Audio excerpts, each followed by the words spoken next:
Hi, this is Corey Johnston, and today's lesson is going to be a continuation of a previous lesson from the 28th chapter in the book of Job. We took it up to the exact midway point, the 14th verse. We're going to take this from 15 to 28. The book of Job belongs in the category of Old Testament wisdom literature, and wisdom literature is distinct from the law and the prophecies in that it's more ask-oriented than answer-oriented. So there's something almost more comforting in the ironclad absolutes of law and prophecy, where wisdom literature asks the difficult questions there are no easy answers to. The book of Ecclesiastes revolves around the question of what is the meaning of life.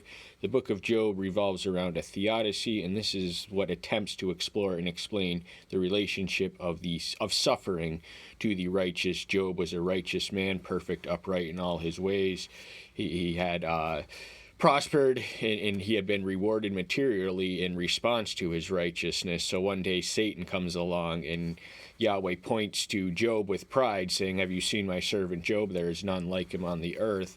And Satan imposes the insidious suggestion that he is not a God worthy of worship. He has to pay people to worship to him. So he says, take all this stuff away from him. He will curse you to your face.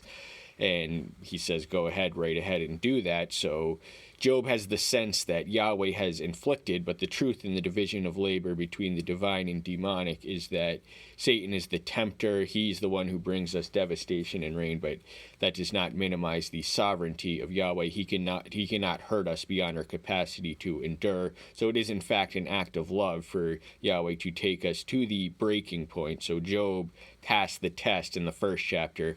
Then Satan says, let's get rid of his health. He got rid of his livestock and his children, his family, and his wealth in the first chapter. Then he said, all right, well, he still has his health, because a lot of rich people would kill to have their health back. They would pay exorbitant amounts of money just to not be in pain all day, every day, and throughout the day. So, but there are plenty other questions within those questions. And the 28th chapter rather, is an interlude. There is no identifiable reference to Job's experience.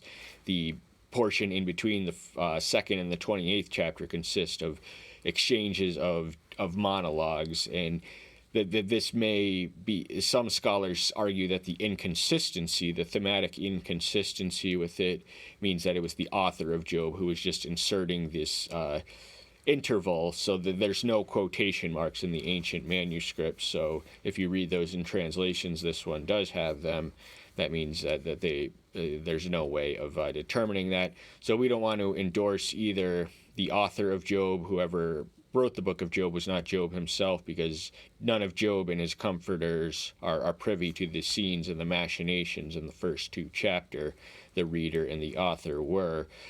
But we're going to judge it on its content. We just wanted to invite you to figure these things out for yourself. What do you think? And the question that is asked in the 28th chapter is, where can wisdom be found? We're going to get to it. So he describes the inordinate lengths that human miners go to physically dig and extract the gold and the rubies and the gems and every other precious metal from the earth, and how much the implicit chide is, why are we not similarly oriented towards wisdom? Why do we not make the same sacrifices? And the reason that people make this sacrifice is because money is their god.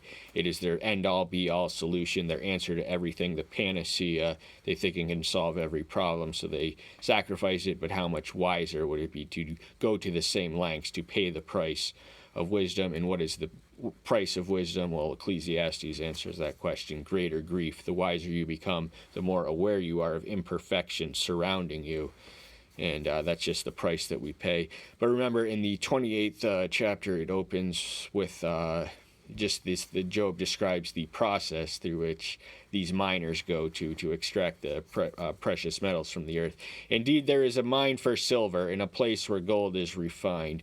Silver and gold are valuable in any age. We speak of, we have gold. We had a gold standard, so until rather recently, gold was the measure of money on the earth. But there is a place where it is refined, because gold gotten from the earth in its pristine form is less than pristine. It has pure impurities and dross that have to be removed through the refining process, and silver just got extracted from the earth is not going to be as valuable. It has to be mined for, and it has to be refined through the fire. Verse 4, he opens a shaft far away from people. They are forgotten by feet. They hang far away from men. They swing to and fro. He's describing the lengths. So shafts, there would have been tunnels, and ancient archaeological excavation reveals that there were tunnels in mountains that miners use, and they swing to and fro. So they had ropes and tunnels, and these had to be safe to go across in between in the interiors of mountains. And the people who were wearing the gold were not the ones who were extracting the gold. This was mostly slave labor in the ancient world. Verses 7 and 8, no bird of prey knows the path, nor has the hawk's eye seen it. The proud beast have not trodden it, nor does the fierce lion pass over it. Remember that for when we read the 21st verse in the range we're going to cover today. The point that he's trying to make is all the mighty beasts on the food chain are powerless to see. They cannot see, they cannot behold wisdom, or the in as much as they cannot penetrate underneath the mountains to extract the gold. So too our wisdom is unique to humans. We alone can be wise. So we have to make the most of that opportunity. Verse 12, in wisdom, where is it found, and where is the place of understanding? To look for wisdom or understanding in a physical or geographical location is to miss it. You can go to the top of the sky, you can go all the way to the center of the earth. You will not find it. It's not in outer space. It is not a physical thing. It can be grasped mentally, and it emanates from the master of matter and spirit. So these thoughts that which form wisdom are in the spiritual realm that we cultivate and battle on. Man does not know its value, and it is not found in the land of the living, because man despises the value of wisdom, preferring instead the treasures of the earth, the carnal treasures, the physical gold and silver.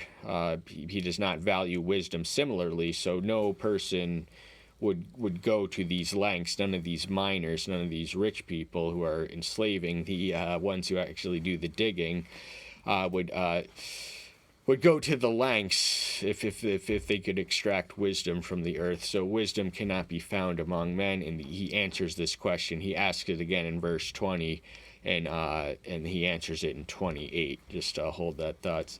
The deep has said, it is not in me, and the sea has said, it is not with me. It is folly to look for it anywhere on the earth, underneath the earth, or connected to the earth. It's not. You can go all the way up to the top of the sky or the bottom of the sea. You're not going to find it. It cannot be discovered through physical journeying. So you're going to waste all your energy if you're pursuing it as you would metals from the earth, which is physically taxing. Verse 15, lesson itself. Gold is not given for it, nor is silver weighed out as its price. Gold and silver, remember, remain the standard objects and measurements of wealth, but the price that no gold can compensate, no silver can purchase what wisdom has to offer. You can be a pauper and you can be richer than a king if you have wisdom. So all the gold in the world cannot substitute, cannot be exchanged. All the silver in the world, even added into all the gold in the world, cannot. Wisdom is priceless, it is precious, it is a treasure beyond measure. So to compare it to physical items of the earth is to miss the mark. It's on a whole nother plane. It is not valued in the gold of Ophir, its precious Shoham or sapphire. Ophir was a region famed for its gold. The best gold, the finest gold, hailed from that region. This bunch Song of Solomon references it, and First Kings. So Solomon, who had the vast international trade routes, every 3 years a ship from Ophir would turn to Jerusalem, carrying, among other things, the gold.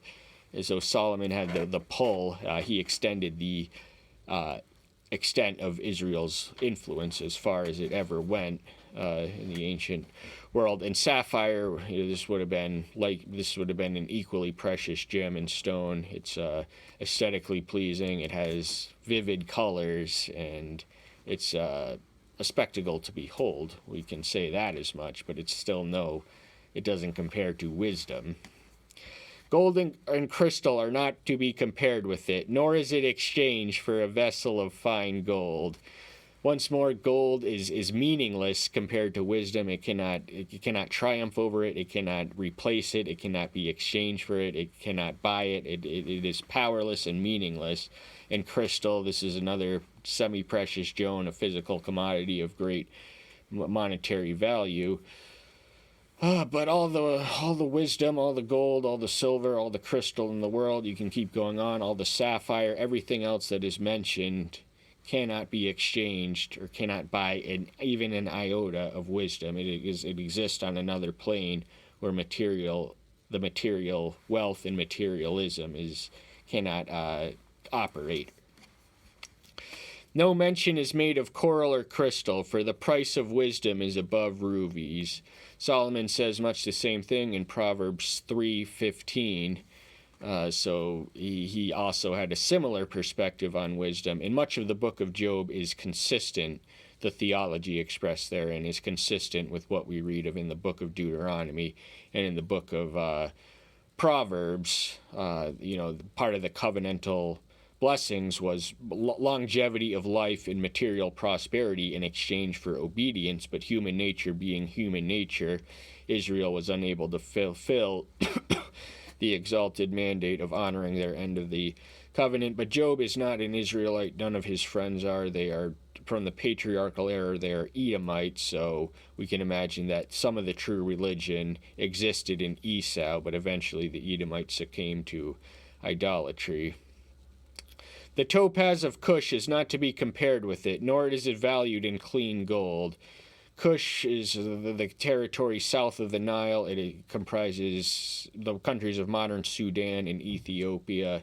This would have been considered the southern extremity of the known world, but it still had a lot to offer in the ways of gold, and topaz would have been a gem unique to it. And the clean gold, now all the pure gold, the purest gold is, I believe, the better translation. No matter how pure and refined and perfect the gold is, it's still meaningless and worthless and useless to purchase wisdom or to compare for it or compensate or to even conquer it. And wisdom, from where does it come, and where is the place of understanding? We've heard this question similarly phrased in verse 12, slightly different. In wisdom, where is it found? And wisdom, from where does it come? And the second sentence is identical. Not exactly. And where is the place of understanding? And where is the place of understanding? So yeah, they are identical. But once more, we already attempted to answer that question, but Job actually, the author of Job, shall we say, we don't know if these words were Job. We don't have a dog in that fight. We just want you to consider it for yourself. Answers the question better than I could. I ever could. 21, it has been hidden from the eyes of all living and concealed from the birds of the heaven. So even the birds who fly sky high all the way in the heavens soar above the earth, and they cannot find it, and neither can man.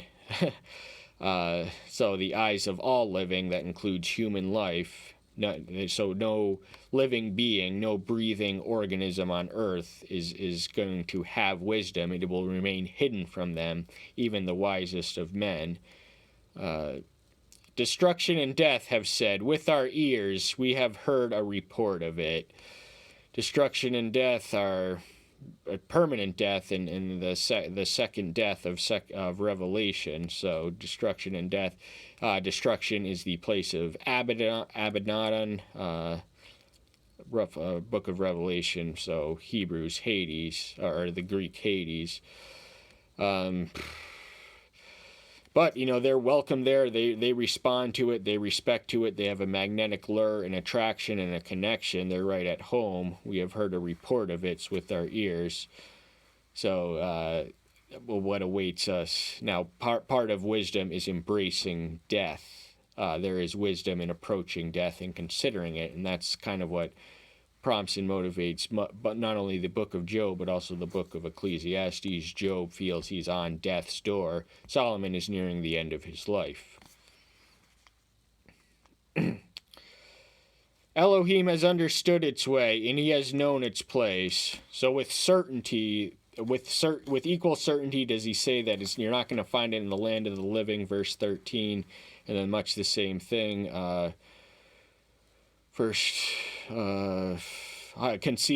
hidden from the eyes of all living, verse 21. But Elohim knows his way. He is the author of its components. He designed it. He understands it. He is an omniscient being, so his wisdom exists on a whole other being. When we speak of human wisdom, we speak of relative terms. So when we speak of divine wisdom, we're speaking in absolutes.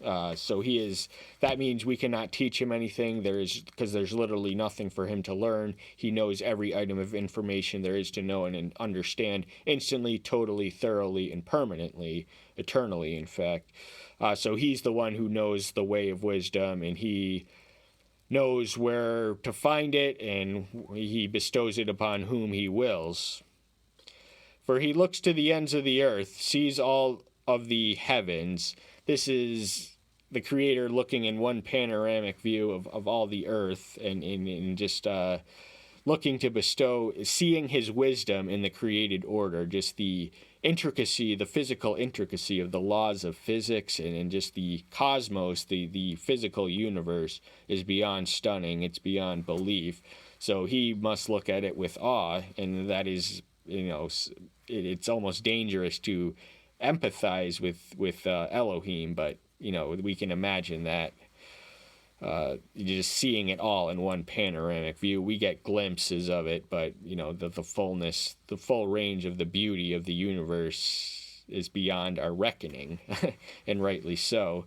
So he sees it all because he designed it all, and it was a product of wisdom. It was also a product of power. The existence of creation implies the existence of a creator, one who is wise enough to conceive an intricate design, powerful enough to bring it about, and he's also capable of being everywhere at once. So these combine the attributes of omniscience, infinite or unlimited wisdom, omnipotence, infinite or unlimited strength, and omnipresence, the ability to be everywhere.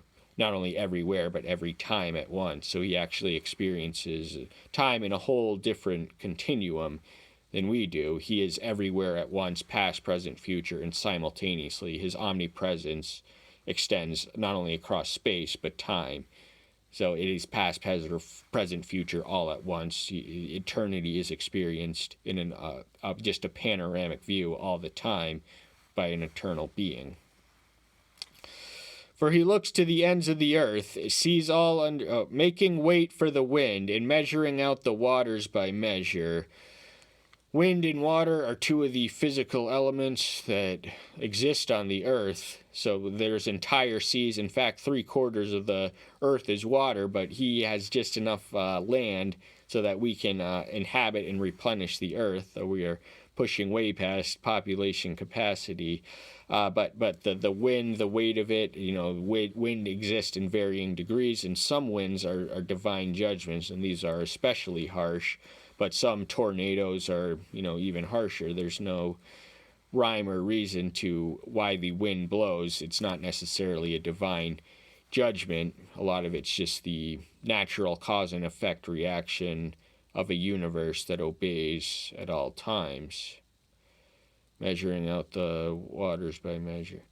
When he made a law for the rain and a way for the lightning or thunder.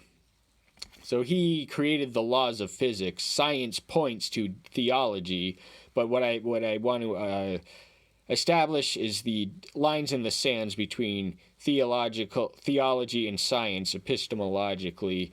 Theology shouldn't make claims that science can answer, nor should science. One example is the existence of creation. Science can't provide an answer. Theology can. As to the date of the earth, now if you interpret, this is why biblical inerrancy is a house of cards approach, because if you interpret the book of Genesis literally, then the earth is 4,004 years old, and a lot of people say that he created Adam in mature form, so he would be able to make the radiocarbon data as old as it is. And I personally don't think the universe is as old as radiocarbon data suggests, but also the Egyptians began recording a time in 4021 BM before Messiah. That takes us beyond the creation of Adam.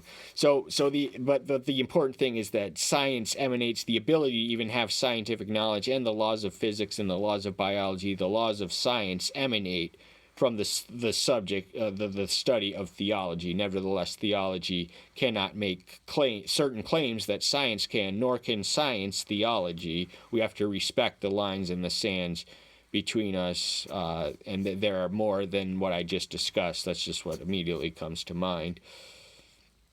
Then he saw wisdom and declared it. He prepared it and also searched it out.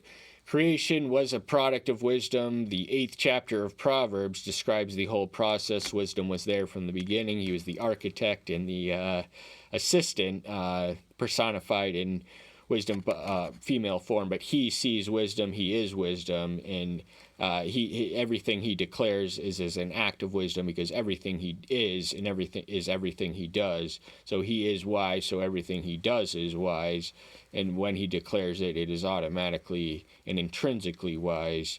And the preparation, he laid the groundwork and the foundation for literally everything that is, everything that moves, every idea that we can capture, every spiritual degree that we can experience. He prepared it, and he can search it out, but he doesn't need to, because he's omnipresent. He can find it instantly and totally and permanently at once. 28th and final verse. And he said to man, see the fear of Yahweh, that is wisdom, and turn from evil and to turn from evil is understanding.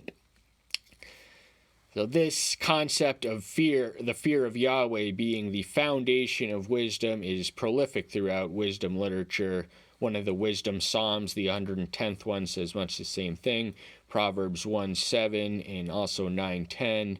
But the fear, now fear is off-putting because it is understood. We are led to believe that fear is antithetical to faith, and in a mature believer's sense of faith will exceed their sense of fear. Nevertheless, we should not lose the fear of a punishing, vengeful God who is righteous, who in every, we know that the unrepentant deserve to be destroyed.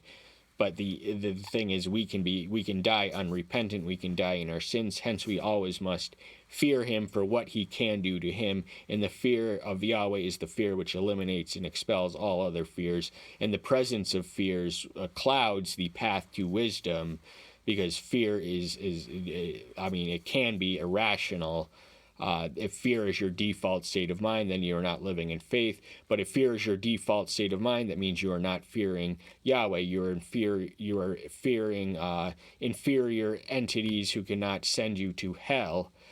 But to turn from evil, to eschew evil, to look temptation in the eye and say, not today, Satan, this is a mark of righteousness. This is something Job himself is noted for in the 8th verse of the 1st chapter and also the 3rd of the 2nd. So it is a mark and measure of wisdom, because we all get tempted, we all live in the world, but we have to remain apart and separate from the world. But if we can look evil in the eye and say, not today, Satan, that is a victory, and that is a mark of wisdom. That's all the time we have for today. Thank you so much. I'm so glad you're here. Stay tuned until next time. I'll see you then. Bye-bye.